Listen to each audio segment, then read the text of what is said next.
சாரதா, சாரதா.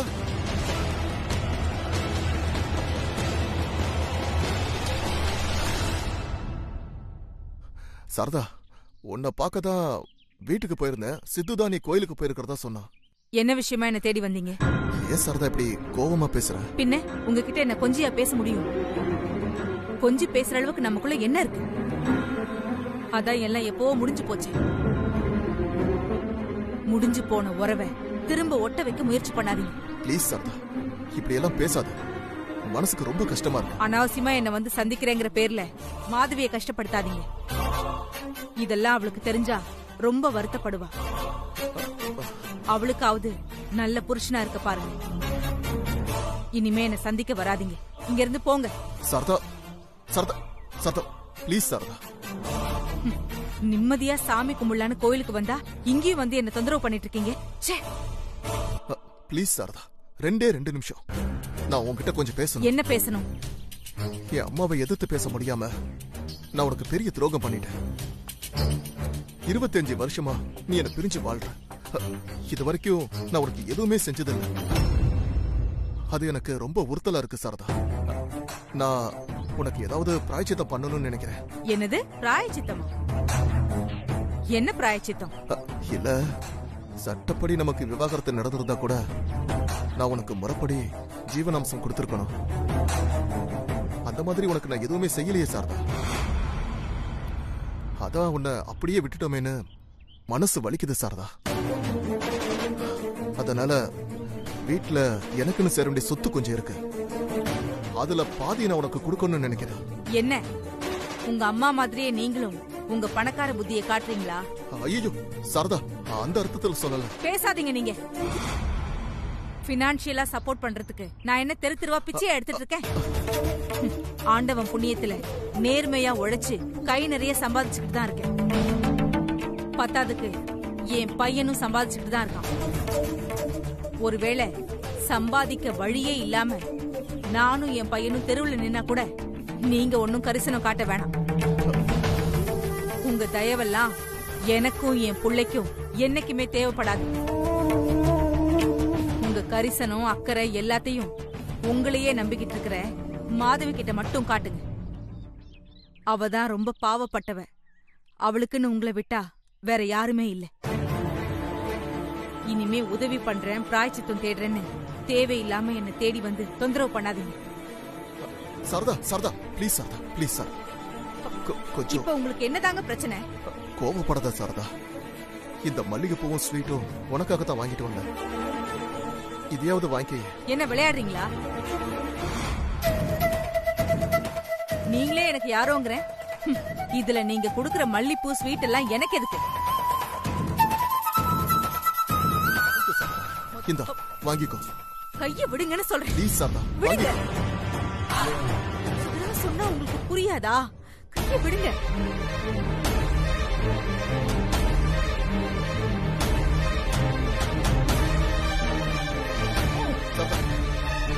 செஞ்சு வாங்கிக்கோ சாரதா. நான் போணும். சாரதா, விடுங்கன்றேன். விடுங்க.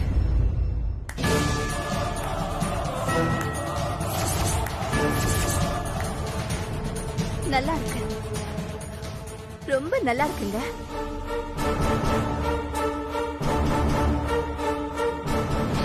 ஓ, பூ ஸ்வீட்டு. நீங்க 2 பேரும் இப்படிதான் திருட்டுத்தனமா சந்திச்சுக்கிறீங்களா? இந்த வயசுல கோயில் கூட பார்க்காம இப்படி 2 பேரும் பட்ட பகல்ல ஒன்னா சேர்ந்து இங்க வந்து கொஞ்சம் கொலை வைக்கிட்டு இருக்கீங்களே. இல்ல இல்ல மாதவி, உங்க 2 பேருக்கும் கொஞ்சம் கூட வெக்கமா இல்லையா? மாதவி, தப்பா பேசாத மாதவி. சும்மா ஒரு ஃபார்மாலிட்டிக்கு தான் இந்த மல்லிகைப்பூ ஸ்வீட்லாம் வாங்கிட்டு வந்தேன். என்னதான் இருந்தாலும் இவங்க தானே உங்க மொத பொண்டாட்டி. என்கிட்ட இருந்து எல்லாத்தையும் மறைச்சு என்ன 2வதா கல்யாணம் பண்ணிக்கிட்டு வந்தவர் தானே. இங்க பாருங்க, உங்களுக்கு இவங்க தான் வேணும்னா சட்டப்படி என்ன டைவர்ஸ் பண்ணிட்டு இவங்கள வீட்டுக்கு கூட்டிட்டு வந்து வச்சு சந்தோஷமா வாழ வேண்டியது தானே. அதை விட்டுட்டு எதுக்காக இப்படி கோயிலு கொலோன்னு அங்கேயும் அங்கேயும் கூப்பிட்டு வச்சு அசிங்கமா கொஞ்சிக்கிட்டு இருக்கீங்க? மாதவி, கோவப்படாம நான் சொல்றத கேளு. நான் யதார்த்தமா தான் கோயிலுக்கு வந்தேன். இவர் இங்க வருவார்னு எனக்கு சத்தியமா தெரியாது. வேண்டாம் வேண்டாம்க்கா, நீங்க மட்டும் எதுவும் சொல்லாதீங்க. நீங்க சொல்றதெல்லாம் கேக்குறதுக்கு நான் ஒண்ணு முட்டாள் இல்ல. கல்யாண மண்டபத்துல கூட இவரை சந்திக்கிறதுக்காக அவ வருவான்னு உங்ககிட்ட சொன்னப்போ அப்ப கூட நீங்க தான் அவன்றத என்கிட்ட சொல்லாமையே மறைச்சிட்டீங்கல்ல. மாதவி, அப்பெல்லாம் நான் உன்கிட்ட உண்மையை சொல்ற சூழ்நிலையில இல்ல. பரவாயில்ல, ஆனா அதுக்கப்புறம் கடைசியா கல்யாண மண்டபத்துல நீங்க தான் அவன்னு எனக்கு தெரிஞ்ச பிறகு அப்ப நீங்க என்கிட்ட என்ன சொன்னீங்க? அன்னைக்கு கோயில்ல சொன்னதான் இப்பவும் நான் சொல்றேன். எப்பவும் உன் வாழ்க்கையில குறுக்க வர மாட்டேன்னு சொன்னீங்கல்ல, வாக்கு கொடுத்தீங்கல்ல. இதோ அந்த வாக்கு கொடுத்ததுக்கு நீங்க நடந்துக்கிற லட்சணம் இதுதானா?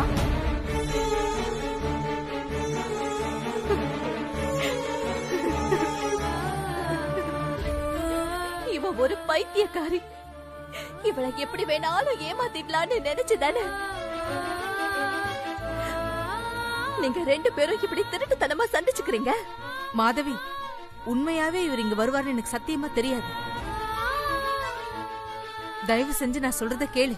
நம்ப கூடாதவங்களெல்லாம் நம்பிதானே என் தலையெழுத்து இந்த நிலைமைக்கு வந்திருக்கு. உங்களுக்கு என்ன, நீங்க பெரிய ஊராட்சி மன்ற தலைவி, இவரு பெரிய கோட்டீஸ்வர வீட்டு புள்ள. அதனால நீங்க 2 பேரும் எப்படி வேணாலும் நடந்துக்கலாம். இந்த மாதவியால என்ன செய்ய முடியும்? எனக்குன்னு யார் இருக்கா? எல்லாரும் இருந்தும் நான் இல்லாதவ தானே.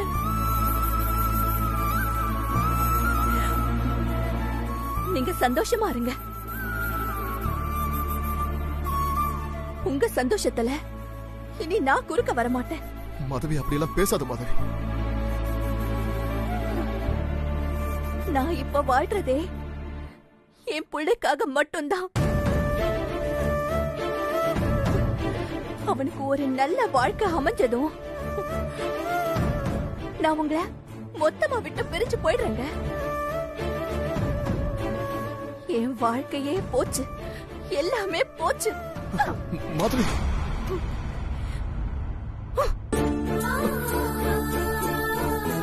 மாதவி, நீ கண்ணனுக்கு பொண்டாட்டி இல்லேங்கிற விஷயம் 25 வருஷத்துக்கு முன்னாடியே முடிவாயிடுச்சு. அப்புறம் அவன் உனக்கு ஏன் ஜீவனாம்சம் கொடுக்கணும்? ஏன்னா அவர் இன்னும் என்ன சட்டப்படி விவாகரத்தே பண்ணலையே. என்ன விவாகரத்தும் பண்ணாம என்னோட சம்மதமும் இல்லாம உங்க பையன் மாதவிய 2ஆம் தாரமா கல்யாணம் பண்ணிக்கிட்டது எவ்வளவு பெரிய குற்றம் தெரியுமா? அதுக்காக நான் அவரு மேலையும் அந்த கல்யாணத்தை பண்ணி வச்ச உங்க மேலையும் சேர்த்து கேஸ் போட்டா என்ன ஆகும் தெரியுமா? நீங்களும் உங்க பையனும் ஜெயிலுக்கு போக வேண்டி வரும்.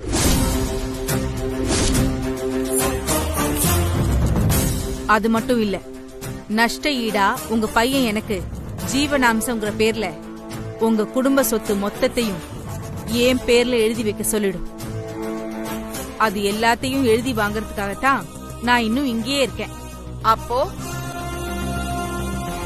என் சொத்தை எல்லாம் அபகரிக்கிறதுக்காகவும் மாதவி வாழ்க்கைய கெடுத்து அவகிட்ட இருந்து கண்ணனை பிரிச்சு நீ அவ கூட திரும்ப சேர்ந்து வாழணும்னு இங்கேயே இருக்க. நீங்க சொல்றது எல்லாமே கரெக்ட் தான். ஆனா நடுவுல மாதவி வாழ்க்கையை நான் கெடுக்கணும்னு நினைக்கிறேன்னு சொன்னீங்களே, அது மட்டும்தான் தப்பு. மாதவி வாழ்க்கையை நான் ஏன் கெடுக்க போறேன்? அவதான் 24 வருஷம் முறைப்படி உங்க பையனுக்கு பொண்டாட்டியா வாழ்ந்து முடிச்சிட்டாளே. இனிமே இருக்கிற காலத்தை உங்க பையனோட நான் வாழ்ந்துட்டு போறேன்.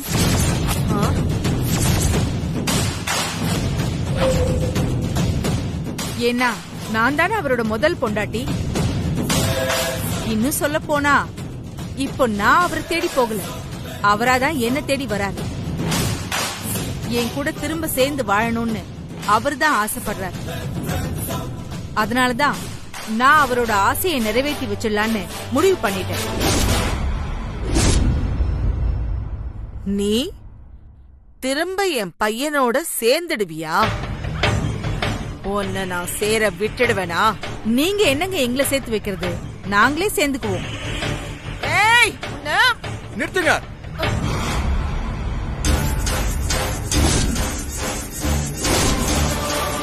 உங்களுக்கு எவ்வளவு தைரியம் இருந்தா எங்க அம்மா கழுத்துல கைய வைக்க போவீங்க? நீங்க யாரு? உங்களால எங்க அம்மா எவ்வளவு கொடுமையை அனுபவிச்சாங்கன்னு தெரிஞ்சப்பவே உங்களை நான் ஒரு வழி பண்ணிருப்பேன். உங்க வயசுக்கு மரியாதை கொடுத்துதான் ஒதுங்கிட்டேன். தேவையில்லாம எங்க அம்மாவை திரும்ப திரும்ப சீண்டி பாத்தீங்கன்னு வைங்களேன், அப்புறம் நான் மனுஷனாவே இருக்க மாட்டேன். முதல்ல இங்க இருந்து இடத்த காலி பண்ணுங்க. போங்கன்னு சொல்றல.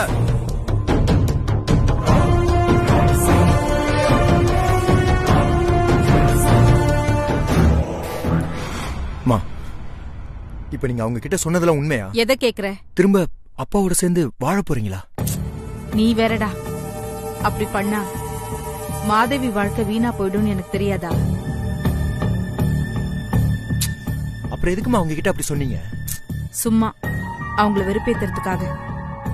மத்தபடி நான் எப்படிடா மாதவிக்கு துரோகம் பண்ணுவேன்? சரி, நீ முதல்ல ஆபீஸுக்கு கிளம்பு. டைம் ஆச்சு, போ. சரிம்மா. சித்து, இன்னைக்கு ஆபீஸ்க்கு நானே உனக்கு லஞ்ச் எடுத்துட்டு வரேன். சரிம்மா. உனக்கு மட்டும் இல்லடா, சிறுத்தை, தென்றல், மேக்னா எல்லாருக்கும் சேர்த்து சமைச்சு எடுத்துட்டு வரேன். அவங்க கிட்ட சொல்லிடு. சரிம்மா, சரி. நான் கிளம்புறேன். ஆகாஷ் உன் லைஃப்ல திரும்ப வரவே முடியாதுன்னு நீயே தீர்மானமா சொல்லிட்ட. அப்படி இருக்கும்போது சீக்கிரமா வேறொரு மாப்பிள்ளை பார்த்து கல்யாணம் பண்ணிக்கலாம்ல? சொல்றேன், தப்பா எடுத்துக்காத. ஒரு பொண்ணுக்கு ஒரு தடவை கல்யாணம் நின்னு போயிடுச்சுன்னா அந்த பொண்ணை எல்லாருமே அதிர்ஷ்டம் இல்லாதவன் சொல்ல ஆரம்பிச்சிடுவாங்க. திரும்ப வரன் அமையறதெல்லாம் கொஞ்சம் கஷ்டம்தான். அம்மா, உன் வீட்ல ஏதாவது வரன் பாத்துட்டு இருக்காங்களா? இந்த வரனுக்கு பட்டதே போதும் மேக்னா. அதுக்குள்ள இன்னொரு வரன் வேறையா? ஆளை விடு. இல்ல தென்றல், எனக்கு ஒண்ணு தோணுது, சொல்லட்டுமா? என்ன சொல்ல போற? எனக்கு என்னமோ சிதுதான் உனக்கு பெஸ்ட்னு தோணுது.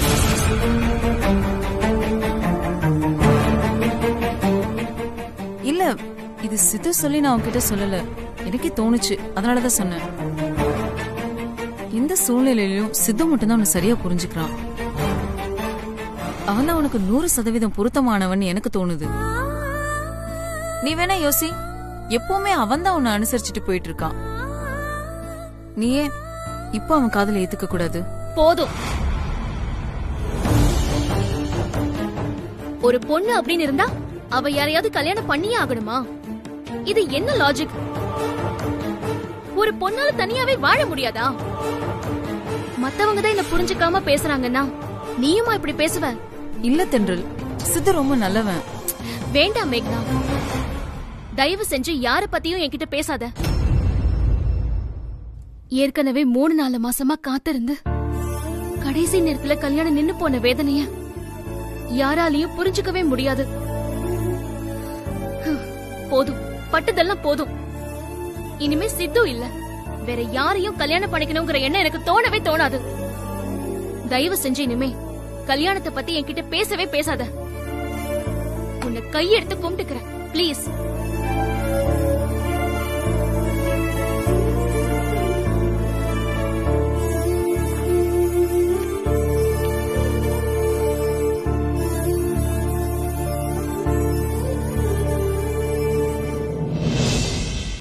இன்னைக்கு வித்தியாசமா புடவையில வந்திருக்க. சும்மாதான் அத்தை, திடீர்னு புடவை கட்டிட்டு வரணும்னு தோணுச்சு, அதான் கட்டிட்டு வந்தேன். புடவையில நீ ரொம்ப அழகா இருக்க. தேங்க்ஸ் அத்தை.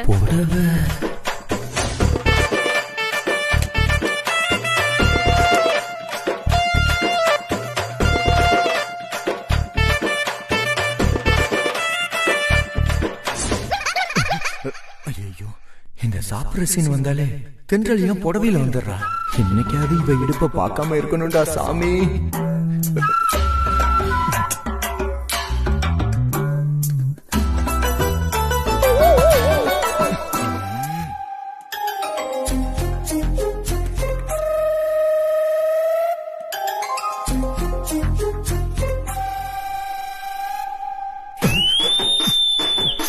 பாக்குறான்?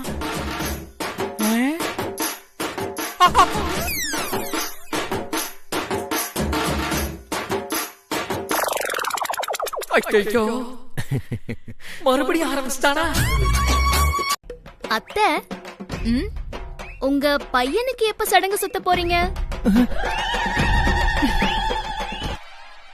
சடங்கு சுத்த போறாங்களா? பசங்களுக்கு எல்லாமா சடங்கு சுத்துவாங்க?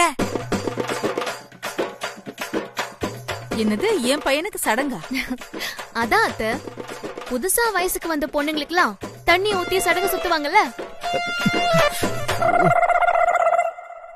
அந்த சடங்கு தான் கேக்குறேன். புரியலையா? பாருங்க உங்க பையனை, வயசுக்கு வந்த பொண்ணு மாதிரி வெக்கப்பட்டு தலை குனிஞ்சு உட்கார்ந்துட்டு இருக்கான். மானத்தை வாங்குறாளே.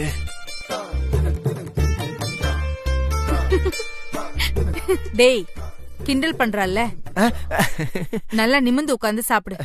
அம்மா, எந்த ஏரியாவை பார்க்க கூடாதுன்னு நினைக்கிறோமோ அந்த ஏரியா தான் கண்ணுல படுது. சிது, டீசன்சியா மெயின்டைன் பண்ணு. பேசாம அந்த பக்கம் போய் உட்கார்ந்துடலாமா? அதான் பெட்ரு. போதுமாத்த? ஏய் சிது, அங்க வாஸ்து சரியில்லை. என்னடா ரிங்கா ரிங்கா ரோசஸ் மாதிரி விளையாண்டுட்டு இருக்க? ஒண்ணு இல்ல மேக்னா. ஓத வாங்க சாப்பிடு. ஏங்க அம்மா, உங்க பையன் பண்றத பார்த்தா எனக்கு பயமா இருக்குமா? ஏங்க வீட்டுக்கு கூட்டிட்டு போய் சுத்தி போடுங்க.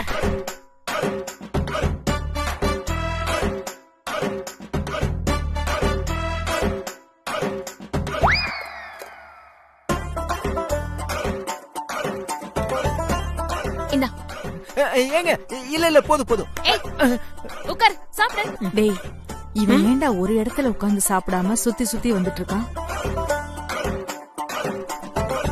உங்ககிட்ட நான் இதை எப்படி சொல்லுவேன்? டேய், சும்மா சொல்லு. அது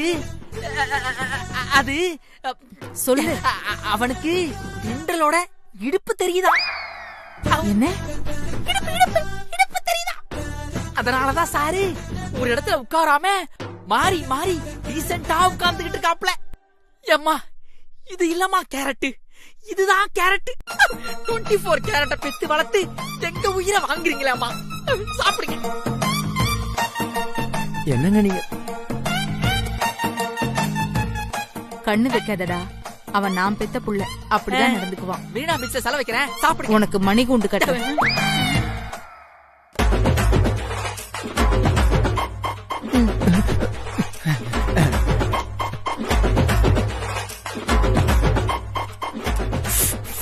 என்ன தண்ணி வர மாட்டேங்குது?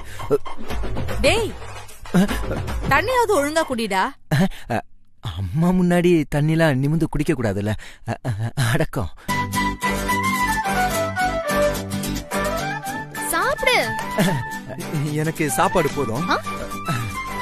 டேய் டேய் டேய், என்ன டேய்?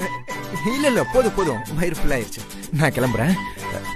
தப்பிச்சண்டா சாமி. சிது, டேய் சிது, எப்படி கூப்பிட்டு இருக்கோம், காதுலயே வாங்காம போறான் பாத்தீங்களா?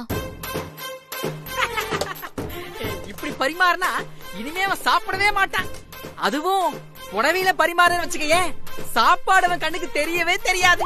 ஏன் அப்படி சொல்ற? அது நீ புடவை கட்டினா சித்துவுக்கு குஷி படம் ஞாபகத்துக்கு வருதா? குஷி படமா? அதுல என்ன இருக்கு? நல்ல படம் தானே. அந்த படத்தை நீ சரியா பார்க்கல போல இருக்கு. நான் உனக்கு புரியுற மாதிரி சொல்றேன். நீ புடவை கட்டினா சித்துவுக்கு நாட்டாம படத்துல வர டீச்சர் மாதிரி. என்னது? இல்ல கடலோர கவிதைகள் படத்துல வர ரேகா மாதிரி தெரியுதா? அம்மா, நான் போய் வாசல் உட்கார்ந்து சாப்பிட்டுட்டேன். பிச்சை மீதி தான் தாக்கி போட்டுருங்க. டேய், என்னடா பண்ற? சரிம்மா, நீ உட்காரு, நான் பரிமாறுறேன். பிளேட் எடுத்துக்கோ.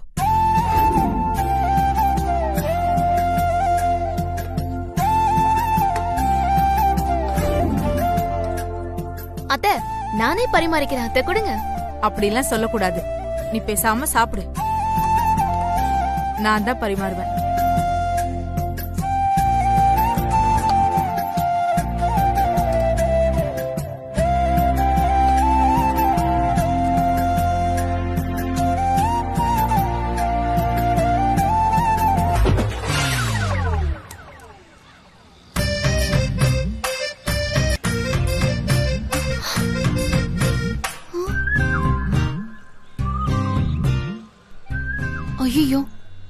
பஞ்சரா இருக்கே, எப்படி ஆச்சு? காலையில இங்க நிறுத்தும் போது நல்லதானே இருந்துச்சு. இப்ப எப்படி நான் வீட்டுக்கு போறது? வெயிட் பண்ணு, சித்து வந்துருவான். அவன் கூட சேர்ந்து வண்டியில போ. ஓகே?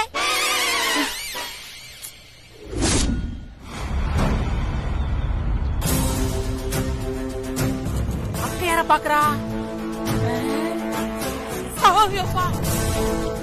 ஐயோ, இவன் எதுக்கு இங்க வந்தா? இவர் எதுக்கு இங்க நிக்கிறாரு?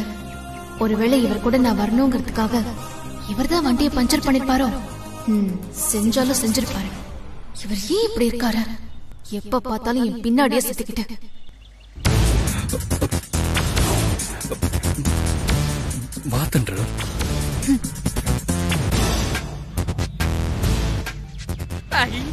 இந்த ஆகாசு கார் கதவெல்லாம் திறந்து ரெடியா இருக்கிறத பார்த்தா தென்றல் வேற வழி இல்லாம அவன் கூட போனாலும் போயிருவா போல இருக்கே. சித்து, என்னாச்சுங்க? ஏன் வீட்டுக்கு கிளம்பாம இங்கே நிக்கிறீங்க? இல்ல, எவனோ ஒரு திருட்டு ராஸ்கல் என் வண்டியை பஞ்சர் பண்ணிட்டான். என்னடா சொல்றா? உன்னதான் பஞ்சரா? ஓ, சித்து, என்ன உன் வண்டியில டிராப் பண்ண முடியுமா?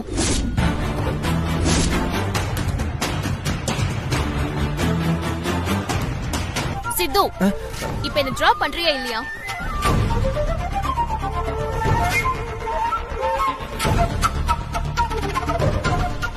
இல்லங்க, அது என்னாச்சு? ரெண்டு பேரும் பார்க்கிங்ல நிக்கிறீங்க, வீட்டுக்கு போலையா? இல்ல, வண்டி பஞ்சர் ஆயிடுச்சு. ஐயோ, வீட்ல டிராப் பண்ணனா யோசிக்கிறான். ஏண்டா பாவம், தெண்டல் வண்டி பஞ்சர் ஆயிடுச்சு, வீட்ல டிராப் பண்ண சொன்னா யோசிக்கிற? என்னமே ஆகி இவன்? டேய் மச்சான், இப்ப தெண்டல் கொண்டுட்டு வேற யாரா இருக்கா? இனிமே நீதாண்டா தெண்டலுக்கு எல்லாமே.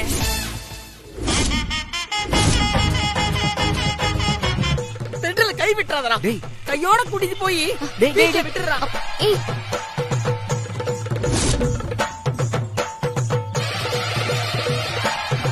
சித்து, இப்ப என்ன டிராப் பண்றியா இல்லையா?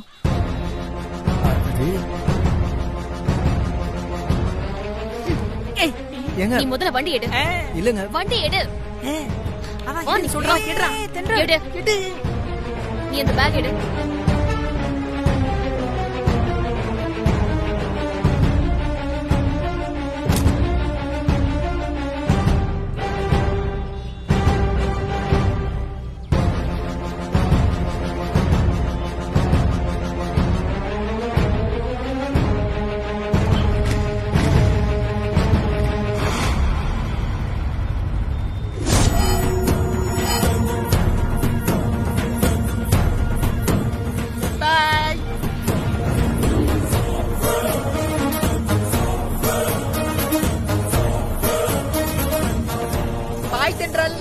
பாய் மச்சி, ரெண்டு பேரும் பார்த்து போங்க.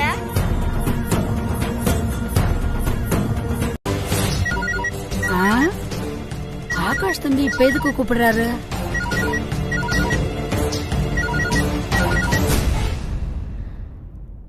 ஹலோ, சொல்லுங்க தம்பி. அத்தை, மனசெல்லாம் ரொம்ப அப்செட்டா இருக்கு அத்தை.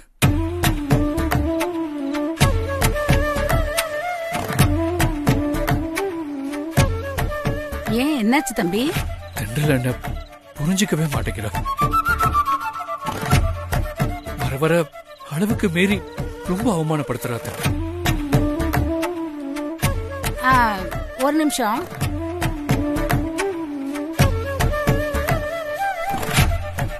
என்ன மாப்பிள்ள சொல்றீங்க?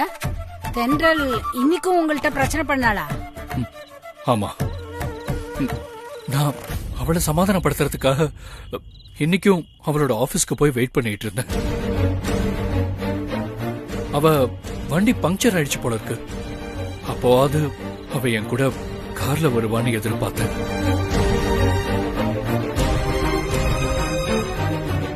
ஆனா என்ன கண்டுக்காம வேணும்னே அந்த சித்து கூட பைக்ல கிளம்பி போயிட்டான்.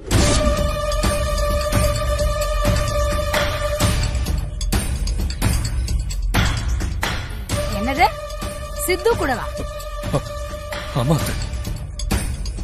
அவ தென்றல கூட்டிக்கிட்டு ஒரு காஃபி ஷாப் போனாங்க. அங்க போயாவது அவளை சமாதானப்படுத்தலாம் தான் நானும் அங்க போயிருந்தேன். ஆனா அவ என்ன அவர் என்ன நம்மள தப்பா நினைக்கிறது?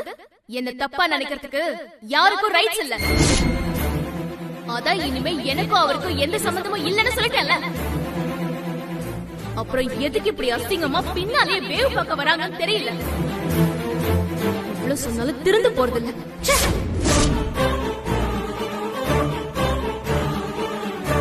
இப்படி நான் யாருக்கிட்டையும் அவமானப்பட்டதில்ல அத்தை. மனசுக்கு ரொம்ப கஷ்டமா இருக்கு. ஆனா ஒண்ணு அத்தை, தென்றல் என்ன எப்படிதான் அவமானப்படுத்தினாலும் என்னால அவளை மறக்க முடியல. சாரி அத்தை, ஏதோ சொல்லணும்னு தோணுச்சு, அதான் சொன்னேன். நான் வச்சிடறேன்.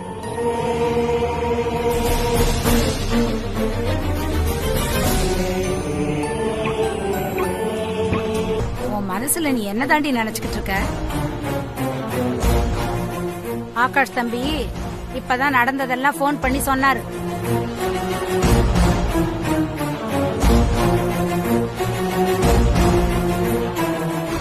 ஏண்டி, அவர் எப்படியாச்சும் உன்னை சமாதானப்படுத்திடலான்னு உன்னையே சுத்தி சுத்தி வராரு. அதை நீ கொஞ்சம் கூட புரிஞ்சுக்காம அவரை இப்படி அவமானப்படுத்துவ. பாவண்டி அந்த தம்பி எப்படி மனசு ஒடிஞ்சு பேசினார் தெரியுமா? அதுக்குள்ள வேலை மெனக்கிட்டு போட்டு கொடுத்துட்டாரா? இதெல்லாம் அவருக்கு அநாகரிகமா தெரியல. ஏதோ அநாகரிகம்? அவரு உனக்கு நிச்சயம் பண்ண மாப்பிள. நீ அவரை புரிஞ்சுக்காம அவரை அவமானப்படுத்துறதுக்காக எப்ப பார்த்தாலும் இந்த பையனோடய சுத்திக்கிட்டு இருக்கே, இதுதான் அநாகரிகம்.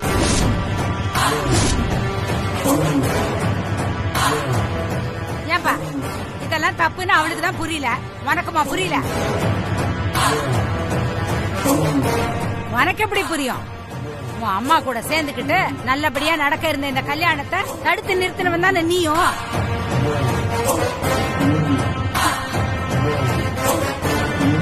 இது ஆனதுக்கு அப்புறம் நீ உங்க அம்மாவும் திருந்தவே மாட்டீங்களா? எப்ப பார்த்தாலும் இவ பின்னாடியே சுத்திக்கிட்டு இருக்க. நீ வாய் மூடி. அம்மா, கல்யாணத்தன்னைக்கு என்ன புரிஞ்சுக்காம என்ன அவமானப்படுத்தினது அந்த ஆகாஷ். ஆனா சித்து எனக்கு சப்போர்ட் பண்ணான். நீ கோவப்படுறதா இருந்தா அந்த ஆகாஷ் கிட்ட தான் கோவப்படணும், சித்து கிட்ட இல்ல. தேவையில்லாம எல்லாரும் முன்னாடியும் சித்துவை இன்சல்ட் பண்ணாத. அவ்வளவுதான், நான் சொல்லிட்டேன். நான் தெரியாம தான் கேக்குறேன். இவன் யாரடி உனக்கு? உன் கூட ஆபீஸ்ல வேலை பாக்குற பையன் தானே? ஏன் உன் கூட ஆபீஸ்ல வேற யாருமே வேலை பார்க்கலையா? உன் வண்டி பஞ்சர் ஆச்சுன்னா ஒண்ணு மாப்பிள்ள கூட சேர்ந்து கார்ல வந்திருக்கணும், இல்லனா உன் ஆபீஸ்ல வேலை பாக்குற வேற யார் கூடயாவது வந்திருக்கணும். அதுவும் இல்லனா ஒரு ஆட்டோவோ கால் டாக்ஸியோ புடிச்சு வந்திருக்கணும். இதெல்லாம் விட்டுட்டு எதுக்கு இவன் கூட மட்டும் வரணும்?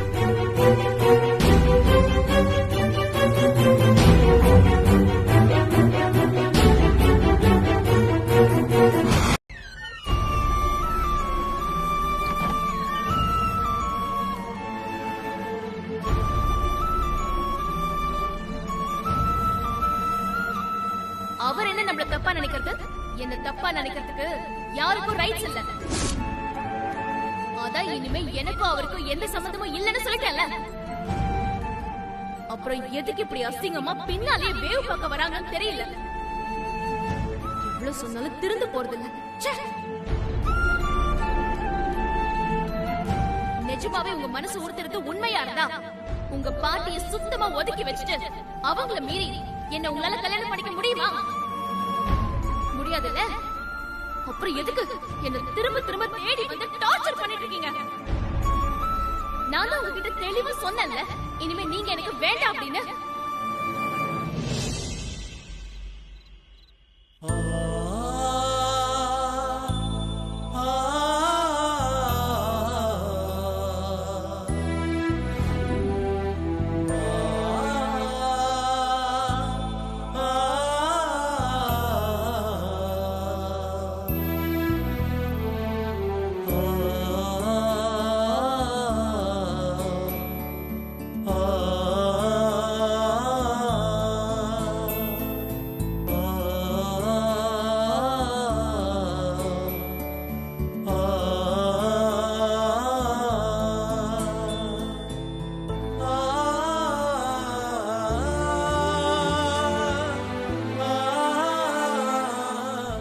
ஆகாஷ்.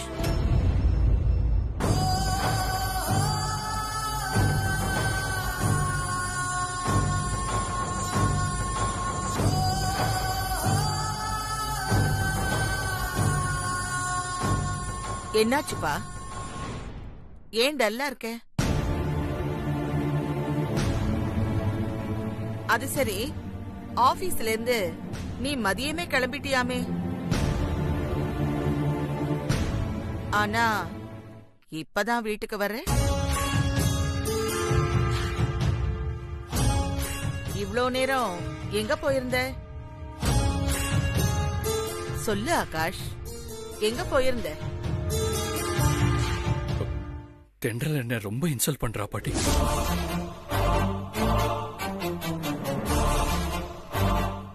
ஆனா எப்படி சமாதானப்படுத்துறதுன்னு எனக்கு தெரியல. நீ அவளை எங்க பார்த்த? ஆபீஸ்ல. அவளை சமாதானப்படுத்தலான்னு அவளை தேடி அவ ஆபீஸ்க்கு போயிருந்தேன். அங்க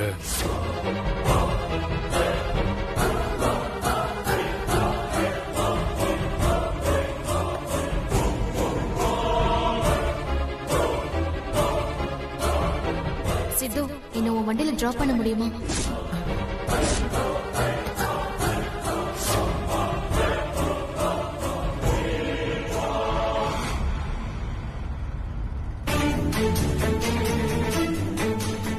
அவர் என்ன நம்மள தப்பா நினைக்கிறது? என்ன தப்பா நினைக்கிறதுக்கு யாருக்கும் ரைட்ஸ் இல்ல. அப்புறம் எதுக்கு இப்படி அசிங்கமா பின்னாலே வேவ் பார்க்க வராங்கன்னு தெரியல.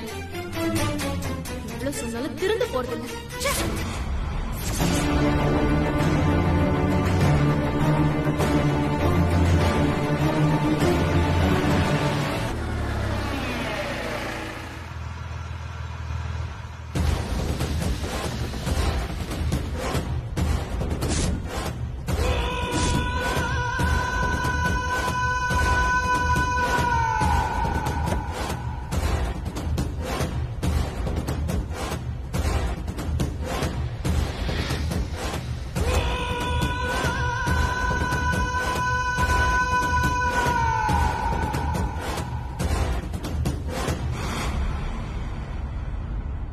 என்னடி தென்றலை இன்னும் ஒரு மாசத்துல உன் பையனுக்கு கட்டி வைக்கிறதா சவால் எல்லாம் விட்ட?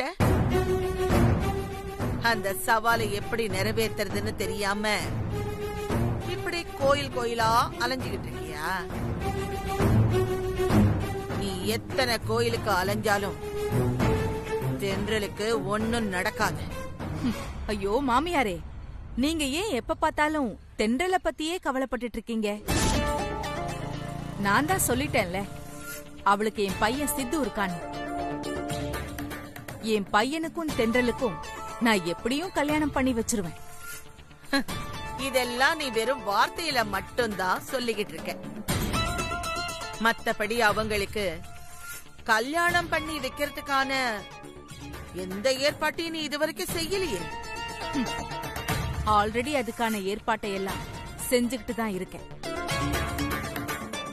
அது உங்களுக்கு தான் தெரியல.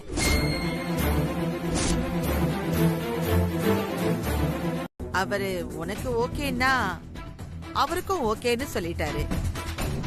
என்ன ஓகே? அப்பா கிட்ட நீங்க என்ன விஷயம் பேசுனீங்க? அது என் பேரன் ஆகாஷ் எந்த சூழ்நிலையிலையும் என் வார்த்தைக்கு முக்கியத்துவம் கொடுப்பானா இல்ல அந்த தென்றலுக்கு முக்கியத்துவம் கொடுப்பானான்னு தெரிஞ்சுக்கிறதுக்காகத்தான் அன்னைக்கு நான் உங்க அப்பா கிட்ட உன்னை வச்சு என் பேரனை டெஸ்ட் பண்ண சொன்னேன். அதுக்காக இப்போ போன்லயே உங்க அப்பா கிட்ட நான் வருத்தத்தை தெரிவிச்சிட்டேன். இப்போ உன்கிட்டயும் நான் வருத்தத்தை தெரிவிச்சுக்கிறேம்மா. இப்போ நான் உண்மையாவே கேக்குறேன், என் பேரா ஆகாஷ கல்யாணம் பண்ணிக்கிறதுக்கு உனக்கு சம்மதமாமா?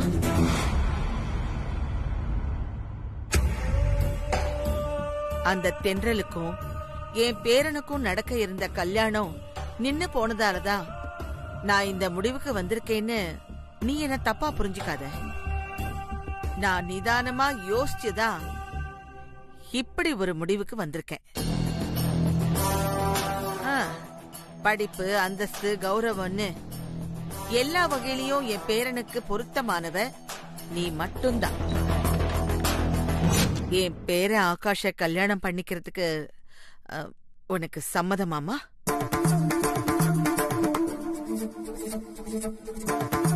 நீ சம்மதிச்சிட்டா உங்க அப்பாவுக்கு எந்த விதமான பிரச்சனையும் இல்லைன்னு சொல்லிட்டாரு.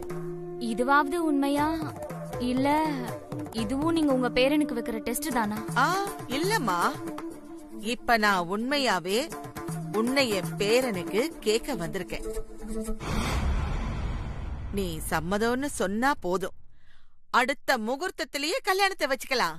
நீங்க ஏற்கனவே உங்க பேரனுக்கு என்ன கேட்டீங்க, கடைசியில அது இல்லன்னு ஆனதும் நான் ரொம்பவே அப்செட் ஆயிட்டேன். அந்த சோகத்துல இருந்து வெளியே வர்றதுக்கே எனக்கு ரொம்ப நாள் ஆயிடுச்சு. இப்போ மறுபடியும் அந்த மாதிரி நடக்காதுன்னு நீங்க உத்தரவாதம் கொடுப்பீங்களா?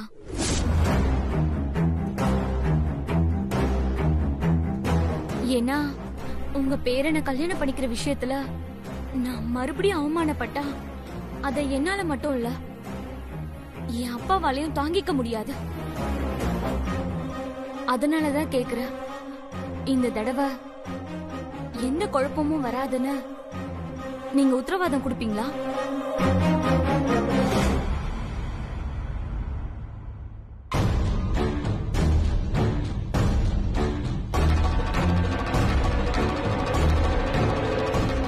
சொல்லுங்க, உத்தரவாதம் கொடுப்பீங்களா? இப்ப அந்த மாதிரி எந்த குழப்பமும் நடக்காது. உன்னை என் பேர ஆகாஷுக்கு கட்டி வைக்க நான் எப்பவுமே மனப்பூர்வமா ஆசைப்படுறேன்.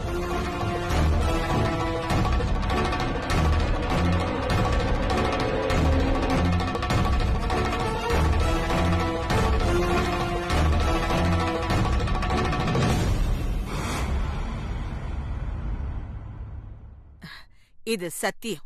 போதுமா?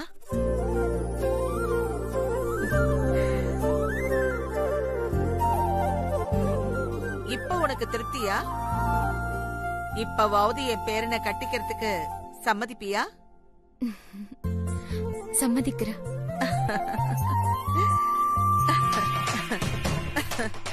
நான் இதுவரை உன்னை பார்க்க வந்ததே வேற. ஆனா இப்போ எதுக்காக வந்திருக்கேன்னு தெரியுமா? நேத்து நான் உன்கிட்ட விட்ட சவால்ல நான் இப்போ பாதி ஜெயிச்சுட்டேன்னு சொல்லிட்டு போறதுக்குதான். புரியலையே.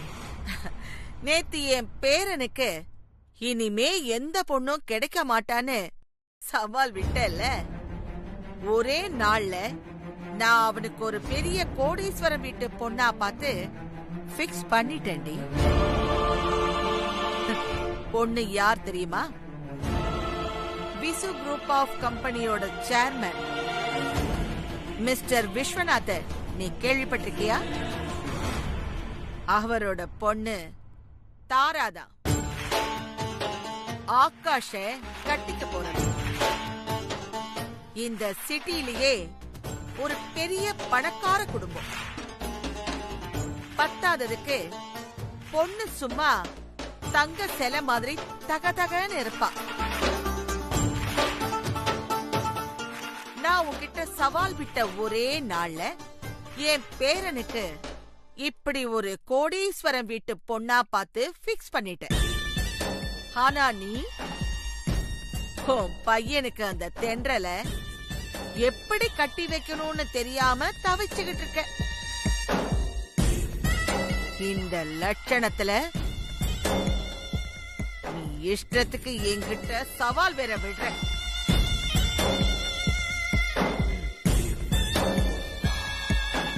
இப்பவாவது புரிஞ்சுக்கிட்டியா? அனாவசியமா இந்த ஆண்டாள சீண்டி பார்க்க கூடாதுன்னு.